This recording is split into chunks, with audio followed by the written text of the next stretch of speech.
Cheerful viewers, welcome to another exciting episode of Animal World, Our Co-Inhabitants, the first in a two-part series. Kuro, meaning black in Japanese, is the name of a wild baby starling that was rescued by Izumi Kyle in June of 1981 when she was in the 6th grade. At the time, she lived with her parents, Keiko and Yoko Izuka, and siblings Ayumi, Megumi, and Nana in Toronto, Canada.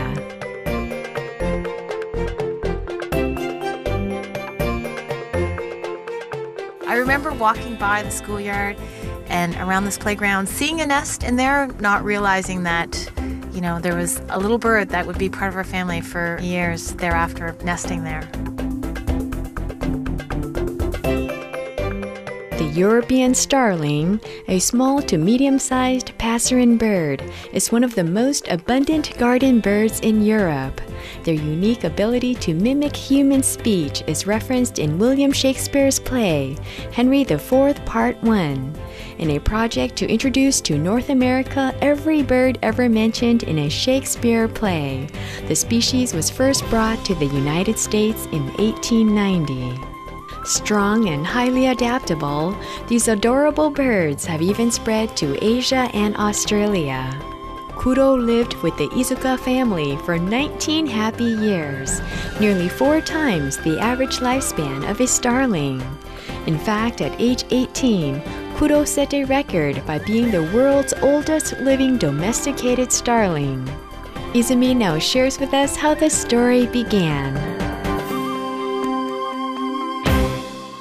It was a bright and sunny spring day, and I was in the schoolyard playing with my sisters, and all of a sudden I see that there are some kids teasing this little fledgling. And they had told me that the fledgling had fallen from its nest, which was up on that bell. So I said, please, I'd like to take the bird.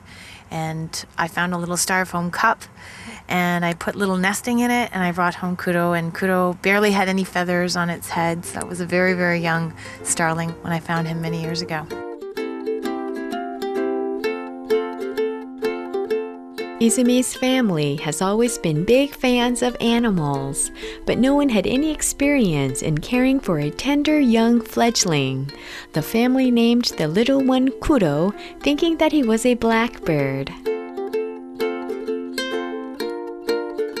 And I brought home Kuro, who was just probably less than 2 weeks old, and it was a little ball, a fledgling with little tiny feathers. Immediately after I brought home Kuro, we went to the library. We had no idea what type of species it was, what to feed it. I right away brought her into the bathtub to clean. She never scared me.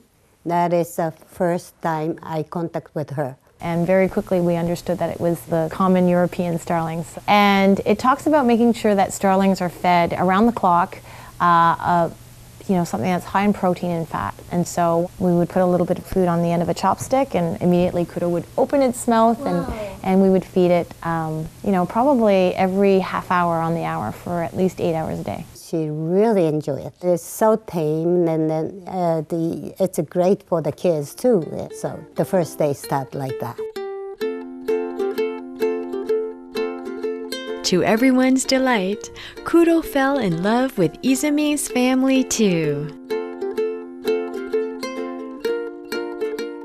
Starlings in general, they're birds that imprint very, very quickly to human beings. So if you find them within a 7 to 14 day time frame, they will look to you as the mother. Oh. And so very, very quickly this bird looked up at me and bonded immediately with me, and I knew, this bird has to stay with us, and this bird is going to be absolutely part of our family. Under the loving care of Izumi's family, Kuro grew rapidly and was soon a lively, healthful juvenile starling with shining, beautiful feathers. Kuro also learned his name and would respond with a squeak every time someone called him. And within weeks, Kuro learned how to fly. He did fly around the house, and we would very strategically put newspaper on landing areas, and you know, the freedom, I think gave him a lot of liberation in terms of feeling like he's not caged, and he had the freedom to see whomever and whenever, and that really added, I think, to the quality of him being a domesticated starling. The intelligent Kudo established a strong relationship with every member of the family. They are very clever. They do things that are very mischievous. They're very curious animals. He absolutely knew who each one of us were, reacted to our personalities. And for example, he really loved my father. And so my father could, you know, say like, "Down, Kudo." Whereas I would try and say, "Kudo, down," even in the sternest voice, and he would not react to me. He'd be like, "You know what, you're my sister, you're not my dad." One mystery about Kudo is whether Kudo was male or female. Ayomi now explains more. English isn't my parents' first language, and I know my mom uses he and she interchangeably. So I think that was part of the confusion. I always saw her as a she. Later in life, when we did try to identify her gender, she has mixed reports because on the one hand, if she has brown eyes, then it means that it's a she. If she has blue on her beak, it means it's a he. But she had both. We maybe had a really unusual starling as well, but I think we all sort of related to her differently. I thought of her as a she. I think other people might have thought of her as a he. So we used it interchangeably.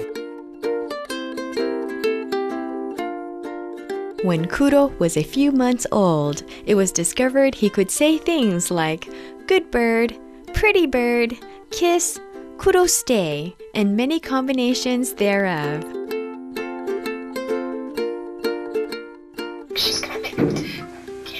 Good, pretty? Yes, good, good. She totally understands what we are saying. She would go to the sink and land on the faucet and say mizu, which means water in Japanese. You turn on the faucet and she'd either have a drink or start having a bath. So she had comprehension in the two languages as well. Bilingual. Good bird. Good bird. Kudo loved singing and could whistle many tunes, including the William Tell Overture and Pop Goes the Weasel. Here are a few of his recorded performances. Interestingly, he could also copy mechanical sounds.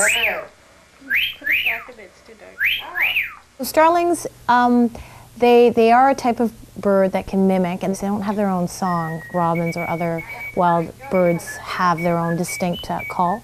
And so in the wild, they actually pick up other songbirds' voices and sounds. And of course, us being humans, naturally Kudo would mimic and pick up on words, we would say, whistles, even sounds. You know, I used to have a watch that would go off every hour, go deet deet. Yeah. You know, and we'd be in the kitchen and all of a sudden I hear deet deet, and I'd look at my watch. Wait, it's 5:30. No, it wasn't my watch going off at 6. It was Kudo in the kitchen, you know, imitating that sound. Being very serious about his music, Kudo would seize any chance to practice his singing. I have to train Johnny how to take a beat. She loved her voice over any other sound in the household, including my organ playing, which I would dutifully do every week to practice for my lesson. And so she would, as soon as I'd turn on the organ and start playing, would sit right where the music stand was and start listening to what I'm playing, but she would also somewhat match the volume of my playing. So if I was playing a soft ballad, she would sing very sweetly and quietly, and as soon as I started to play a little louder with more force, she would start belting on top of whatever I was playing. So that was one of the things I enjoyed most about her. So cool. This would go on for maybe 45 minutes to an hour straight. So she was really dedicated to her singing. She did that with a hairdryer too. So if you're blow drying your hair, she would sit on the other shoulder and she would be singing really loud, and as soon as you turned it off, it would catch her by surprise, so she would still let that one loud note, and then she'd kind of be like embarrassed, and then she'd start preening. She's like, I'm cool. Yeah, it'd be really funny. Izumi now shares one interesting anecdote about an interview regarding kudo with National Canadian Broadcasting Corporation, or CBC Radio. This bird loved to sing, and you could count on kudo to be singing hours every day. And so when I was interviewed on national CBC Radio about my bird, and during the whole interview process, I'm telling Michael Enright, who hosts As It Happens, how my bird sings and talks all the time. And throughout the interview, he's like, well, can you make it say something? And I'm like, absolutely. And every time I would put the phone near my bird, the bird would clam up and look at the phone like, what are you doing? And so throughout the entire interview, the bird said nothing. And as soon as I hung up, the bird goes and starts talking. So that was definitely memorable.